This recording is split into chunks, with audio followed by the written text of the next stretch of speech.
Hello friends, स्वागत है आप सभी का हमारे यूट्यूब चैनल महासंग्राम में। अगर आप किसी भी गवर्नमेंट एग्जाम की तैयारी कर रहे हैं जैसे SSC MTS, DRDO MTS, railway NTPC, group D, किसी भी गवर्नमेंट एग्जाम की तैयारी कर रहे हैं तो उसके लिए बहुत ही इंपॉर्टेंट होता है करंट अफेयर का जो सेशन होता है दोस्तों इसमें हम मोस्ट इंपॉर्टेंट करंट अफेयर के क्वेश्चन करवाते हैं।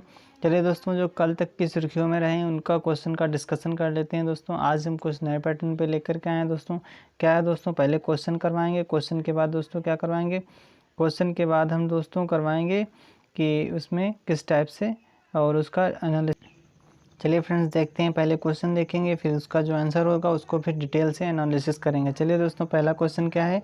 पहला क्वेश्चन है, उड़ीसा सरकार ने जैव ईंधन प्रौद्योगिकी के माध्यम से गहन जलीय कृषि को बढ़ावा देने के लिए एक नई योजना शुरू की। यह तकनीक निम्नलिखित में से किस संतुलन के माध्यम से एक्वाकल्चर में पानी की गुणवत्ता बढ़ाने की तकनीक है। दोस्तों ये किस लिए है, तो इसमें क्या क्या बनाया गया, तो किसके लिए, कार्बन और नाइट्रोजन दोनों को इसमें प्रमुखता दी गई है दोस्तों। तो यानी ऑप्शन नंबर 4 बिल्कुल करेक्ट हो जाएगा। अगला क्वेश्चन देख लेते हैं। अगला क्वेश्चन क्या है दोस्तों, अगला क्वेश्चन है दोस्तों कि हाँ दोस्तों, अभी डिटेल से जान लेते हैं क्या है इसमें, किस तरह का डिटेल से इसको अध्ययन कर लेते हैं दोस्तों। चलिए दोस्तों देखते हैं। अब उड़ीसा ये कहाँ पे इसको संबंधित है, उड़ीसा सरकार ने किया है दोस्तों। किसने किया, उड़ीसा सरकार ने किया है। क्या किया है इसको डिटेल से जानेंगे दोस्तों। चलिए दोस्तों देखते हैं। उड़ीसा सरकार ने मत्स्य पालन में जैव ईंधन प्रौद्योगिकी के माध्यम से गहन जलीय कृषि को बढ़ावा देने के लिए नई योजना शुरू की है दोस्तों। और यह योजना दोस्तों किसके लिए है, बेरोजगार युवाओं और इच्छुक मछली किसानों को आजीविका सहायता प्रदान करेगा दोस्तों, और राज्य में मछली उत्पादन भी बढ़ाएगा। चलिए दोस्तों आगे देख लेते हैं, आगे क्या है। बायोफ्लो किस आधारित पर है दोस्तों,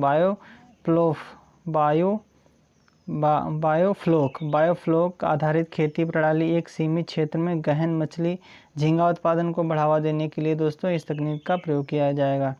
और क्या है दोस्तों, आगे देख लेते हैं। आगे क्या है कि बायोफ्लोक है तकनीक प्रणाली कार्बन और नाइट्रोजन के संतुलन के माध्यम से एक्वाकल्चर में पानी की गुणवत्ता को बढ़ाने की एक तकनीक है दोस्तों। चलिए दोस्तों आगे देख लेते हैं। उड़ीसा की जो लोकसभा सीटें कितनी है, 21 हैं, और राज्यसभा सीटें 10 हैं। जिलों की संख्या कितनी है, 30 है दोस्तों। आगे देख लेते हैं। आगे दोस्तों अगला क्वेश्चन क्या है, अगला क्वेश्चन है दोस्तों, एक मिनट थोड़ा कट हो गया ये वाला क्वेश्चन, आगे ये वाला देख लेते हैं। चलिए दोस्तों क्या है क्वेश्चन है, रूस में आर्मी 2020 अंतर्राष्ट्रीय सैन्य और तकनीकी फोरम में इंडिया पवेलियन का उद्घाटन किसने किया दोस्तों, राजकुमार जी ने किया। आगे डिटेल से जानेंगे क्या है ये सिस्टम। तो राजकुमार जी यानी रूस में army 2020 international military and technical forum India pavilion का उद्घाटन किया, किसने किया दोस्तों, राजकुमार जी ने किया।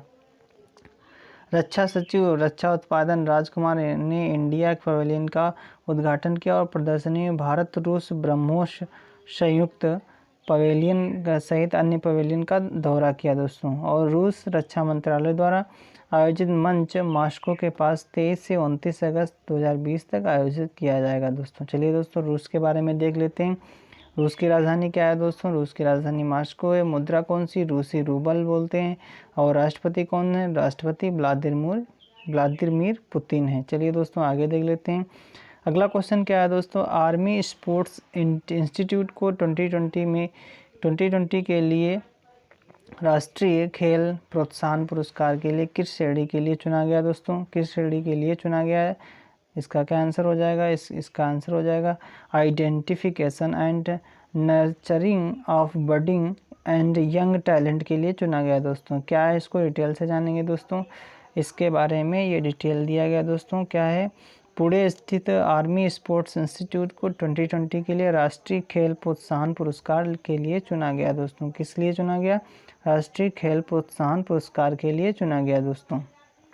क्या है, यह identification and nurturing of budding and young talent श्रेणी के तहत प्रदान किया जाएगा दोस्तों। यह पुरस्कार कॉरपोरेट संस्थानों, निजी के साथ साथ सार्वजनिक क्षेत्रों को और ऐसे व्यक्ति जिन्होंने खेल को बढ़ावा देने और विकास के क्षेत्र में एक महत्वपूर्ण भूमिका निभाई है उन्हें दिया जाता है दोस्तों। चलिए दोस्तों आगे देखते हैं। अगला क्वेश्चन क्या है, अगला क्वेश्चन है दोस्तों, जल और प्रौद्योगिकी प्रमुख वाबाग ने किस शहर के कोयम्बेडू में अपने 45 मिलियन लीटर टर्शियन ट्रीटमेंट में रिवर्स ऑस्मोसिस प्लांट के लिए ग्लोबल वाटर अवार्ड जीता है? किसने जीता है दोस्तों?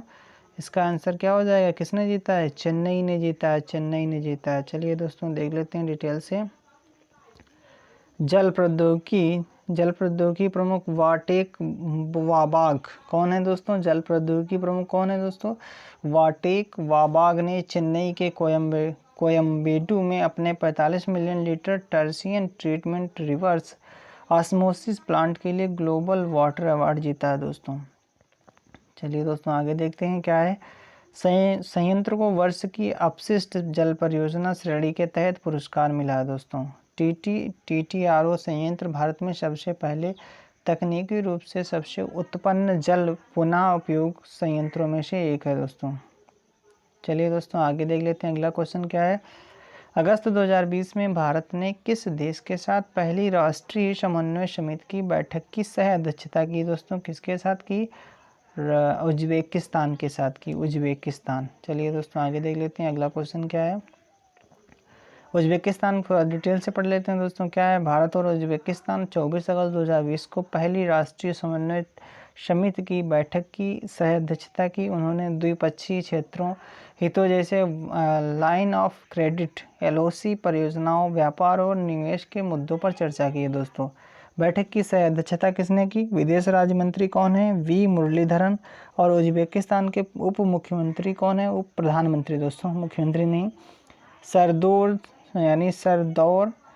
उमुरजोव ने की, सरदौर उमुरजोव ने की है दोस्तों। उज्बेकिस्तान के बारे में पढ़ लेते हैं। उज्बेकिस्तान की राजधानी क्या है दोस्तों?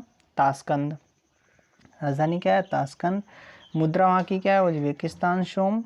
और राष्ट्रपति कौन है? Shavkat Mirziyoyev, Shavkat Mirziyoyev. चलिए दोस्तों आगे देख लेते हैं। क्या अगला क्वेश्चन क्या है।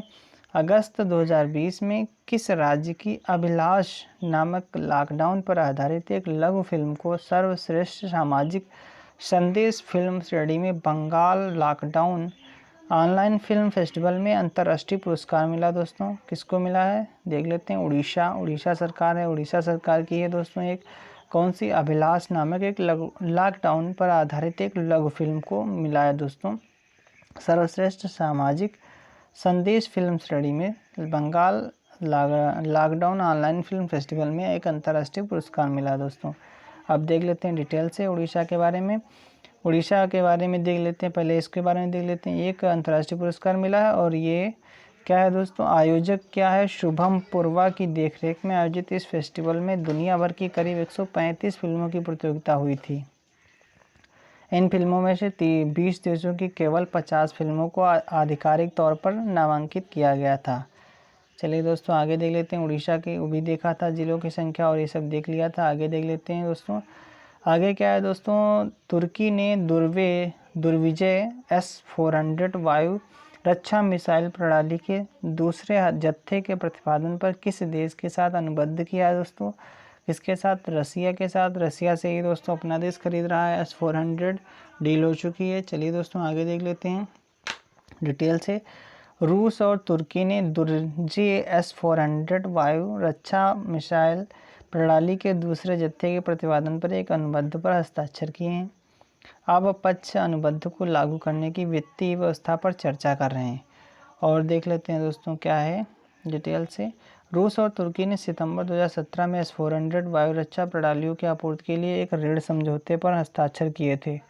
इसके परिणाम स्वरूप अमेरिका ने अपने नाटो सहयोगी को F-35 लड़ाकू जेट का प्रतिपादन निलंबित कर दिया है दोस्तों। सबसे यानी अच्छा F-35 लड़ाकू विमान है उसको निलंबित कर दिया।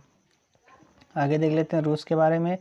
रूस के राजधानी है मॉस्को। और मुद्रा क्या है? रूसी रूबल है। राष्ट्रपति कौन है? व्लादिमीर पुतिन है। प्रधानमंत्री कौन है? Mikhail Mishustin. चलिए दोस्तों आगे देख लेते हैं। अगला क्वेश्चन क्या है। असम सरकार ने ब्रह्मपुत्र के ऊपर एक रोपवे का उद्घाटन किया है जो गुवाहाटी को उत्तरी गुवाहाटी से जोड़ता है। रोपवे की लंबाई कितनी है दोस्तों? रोपवे की लंबाई 1.8 किलोमीटर है दोस्तों। कितनी है? 1.8 किलोमीटर है दोस्तों। अब क्या है, इसको डिटेल से जानेंगे दोस्तों। ये गुवाहाटी को उत्तरी गुवाहाटी से जोड़ता है। किससे जोड़ता है? गुवाहाटी को उत्तरी गुवाहाटी से जोड़ेगा। क्या नाम है दोस्तों नाम है इसका रोपवे। रोपवे यानी 1.8 किलोमीटर लंबे रोपवे का उद्घाटन किया है। यह भारत में एक नदी पर सबसे लंबा रोपवे है दोस्तों। आगे देख लेते हैं डिटेल से। 56 करोड़ रुपए की लागत से निर्मित, इनमें 2 केबिन शामिल हैं जिनमें 30 यात्री और 1 ऑपरेटर की क्षमता है। आगे देख लेते हैं। रोपवे की पूरी लंबाई को पार करने में 8 मिनट लगते हैं। कितने मिनट लगते हैं? 8 मिनट लगते हैं। अब देख लेते हैं कहाँ की खबर है। असम की। असम में देख लिया 33 जिले हैं, 44 लोकसभा सीटें और राज्यसभा सीटें 7 हैं। चलिए दोस्तों, अगला क्वेश्चन क्या है। किस राज्य ने राज्य के पूर्व भाजपा प्रमुख सतपाल सिंह सत्ती को छठे वित्त आयोग का अध्यक्ष बना दिया? अध्यक्ष नियुक्त किया गया हिमाचल प्रदेश। हिमाचल प्रदेश। आगे देख लेते हैं। या क्या है दोस्तों, इनके बारे में डिटेल से जान लेते हैं। क्या है? आयोग पंचायतें और नगर पालिकाओं की वित्तीय स्थिति और उनके संसाधनों के हस्तांतरण की समीक्षा करेगा। आयोग का कार्यकाल अधिसूचना जारी करने की तारीख से तय होता है दोस्तों। हिमाचल प्रदेश में कितनी है दोस्तों? जिलों की संख्या 12 है। लोकसभा सीटें कितनी है? 4 है। राज्यसभा सीटें कितनी है दोस्तों? 3 है। चलिए दोस्तों, आगे देख लेते हैं। चलिए फ्रेंड्स, अगला क्वेश्चन देख लें। केंद्रीय गृह राज्य मंत्री नित्यानंद राय ने अगस्त 2020 में कहाँ कोविड-19 रोगियों को समर्पित 500 बेड वाले एक अस्पताल का उद्घाटन किया? कहाँ पे किया गया? बिहार में किया गया। कहाँ पे किया गया? बिहार में। बिहार में किया गया। चलिए दोस्तों, आगे डिटेल से जानते हैं। डिटेल से क्या है। केंद्रीय गृह राज्य मंत्री नित्यानंद राय ने बिहार के बिहटा में, कौन सा जिला है? बिहटा जिला है, और कोविड-19 रोगियों को 500 बेड वाले एक अस्पताल का उद्घाटन किया है दोस्तों। अस्थायी अस्पताल का उद्घाटन ESIC अस्पताल में किया गया, जहां हर बिस्तर पर ऑक्सीजन की सुविधा है दोस्तों। PM केयर फंड ट्रस्ट ने DRDO द्वारा पटना और मुजफ्फरपुर के पास बिहटा में अस्थायी अस्पताल स्थापित करने के लिए धन आवंटित किया है दोस्तों। चलिए दोस्तों, आगे देख लेते हैं। अगला क्वेश्चन क्या है। बिहार जो है उसका दोस्तों कैसा राज्य पक्षी कौन सा? राज्य पक्षी है घर गौरैया, ये याद रखना दोस्तों। चलिए दोस्तों, आगे क्या है। अगस्त 2020 में सेना प्रमुख जनरल मनोज नरवाणे ने राष्ट्रीय सुरक्षा गार्डों के कितने विशेष एक्शन ग्रुप को chief of army staff unit प्रशंसा प्रदान की दोस्तों? कितने को? कितने? 51। चलिए दोस्तों, देख लेते हैं डिटेल से। इनको डिटेल से देख लेते हैं न्यूज़ को। सेना प्रमुख ने कितने दिए? 51 विशेष एक्शन ग्रुप को chief of army staff unit प्रशंसा प्रदान की है दोस्तों। इसे आतंकवाद से निपटने में समूह की उत्कृष्ट उपलब्धियों की मान्यता प्रदान की गई थी दोस्तों। इस समूह में 100% जनशक्ति भारतीय सेना की है और कई वीरता पुरस्कारों को अर्जित करके खुद को एक कुलीन आतंकवाद रोधी बल के रूप में स्थापित किया गया है। आगे देख लेते हैं। अगला क्वेश्चन है दोस्तों, अगस्त 2020 के अंत तक कितने रुपए तक लाख में यानी तक के सालाना टर्नओवर वाले कारोबारियों को GST में छूट है दोस्तों? कितने तक छूट है दोस्तों? 40 तक छूट है। और आगे देख लेते हैं डिटेल से। 40 लाख रुपए तक के सालाना टर्नओवर वाले कारोबारियों को GST में छूट है दोस्तों। कितनी छूट है ये भी बताते हैं। शुरुआत में यह सीमा कितनी थी दोस्तों? 20 लाख रुपए थी। इसके अतिरिक्त 1.5 करोड़ रुपए तक के टर्नओवर वाले लोग कंपोजिशन स्कीम का विकल्प चुन सकते हैं और केवल 1.1% तक कर का भुगतान कर सकते हैं। अब तक 28% की दर लगभग पूरी तरह से पाप और विलासिता की वस्तुओं तक सीमित है दोस्तों। आगे देख लेते हैं दोस्तों। अगला क्वेश्चन है सड़क परिवहन और राजमार्ग मंत्रालय ने मोटर वाहन दस्तावेजों की वैधता को किस महीने तक बढ़ाने का फैसला दिया है दोस्तों? दिसंबर तक लिया, दिसंबर 2020 तक लिया है। डिटेल से जानेंगे दोस्तों। क्या है इसमें? मंत्रालय ने पहले दस्तावेजों को क्या किया है दोस्तों? दस्तावेजों की वैधता के विस्तार के बारे में 30 मार्च और 9 जून 2020 को सलाह जारी की थी दोस्तों, लेकिन अब कितना कर दिया? 31 दिसंबर 2020 तक बढ़ा दिया इनकी यानी जो वैलिडिटी है वो ख़त्म नहीं होगी। यह बताया गया कि फिटनेस परमिट लाइसेंस पंजीकरण और की वैधता को 30 सितंबर 2020 तक वैध माना जाएगा। दोस्तों आगे देख लेते हैं अगला क्वेश्चन क्या है।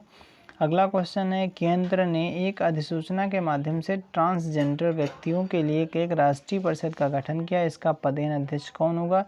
केंद्रीय सामाजिक न्याय और अधिकारिता मंत्री होगा। दोस्तों अगला क्वेश्चन देख लेते हैं दोस्तों। अगस्त 2020 में किसकी शीर्ष सलाहकार केलियन कॉनवे ने इस्तीफा दे दिया? किसकी शीर्ष सलाहकार थी दोस्तों? डोनाल्ड ट्रंप की शीर्ष सलाहकार थी।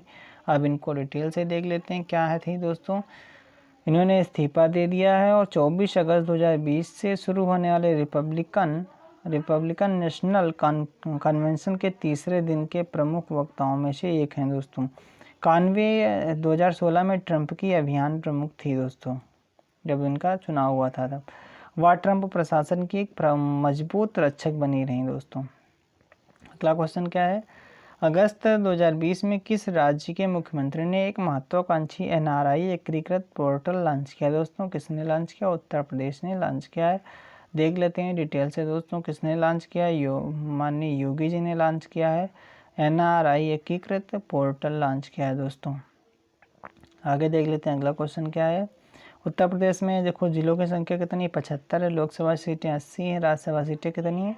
31 हैं। अगला क्वेश्चन क्या है दोस्तों। गुजरात में निम्नलिखित में से किस रेलवे स्टेशन पर बैगेज सैनिटाइजेशन और रैपिंग मशीन की शुरुआत की गई दोस्तों? कहाँ शुरुआत की गई? अहमदाबाद रेलवे स्टेशन पर शुरुआत की गई। अहमदाबाद रेलवे स्टेशन पर शुरुआत की गई।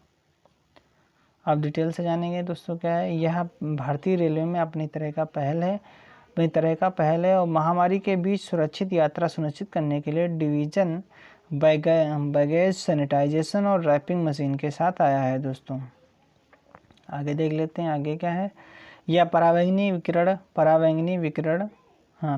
विकिरण का उपयोग करके सामान की 360 डिग्री सफाई सुनिश्चित करता है दोस्तों। चलिए दोस्तों अगला क्वेश्चन क्या है।